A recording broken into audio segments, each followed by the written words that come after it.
Very good question. তোমরা জানতে চাইছো যে লুজ অ্যান্ড লুজের মধ্যে ডিফারেন্সটা কোথায়। প্রথমে যেটা বলি, দুটি স্পেলিং কিন্তু একটু ডিফারেন্স আছে। যেমন ধরো যে LOSE লুজ, এটা একটি ভার্ব। এটা আমরা কীভাবে ব্যবহার করি? এটার মানে হচ্ছে এটা যে টু মিসপ্লেস অথবা নট উইন, এই সিচুয়েশনে কিন্তু আমরা এই ভার্বটাকে ব্যবহার করি। যদি এক্সাম্পল দিয়ে বলি তাহলে কীভাবে ব্যবহার করবে, বলতে পারো যে I don't want to lose my wallet, আমি আর ওয়ালেটটা হারাতে চাই না। বা বলতে পারো যে we might lose the match, আমরা হয়তো ম্যাচটি হেরে যাব।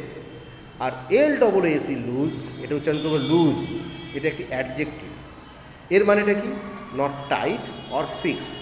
যখন কোনো কিছু টাইট থাকে না সেটা বোঝানোর জন্য আমরা ব্যবহার করি। যেমন ধরো এক্সাম্পল দিয়ে যদি বলি, মাই শুজ আর লুজ, আমার জুতোটা ঢিল হয়ে গেছে।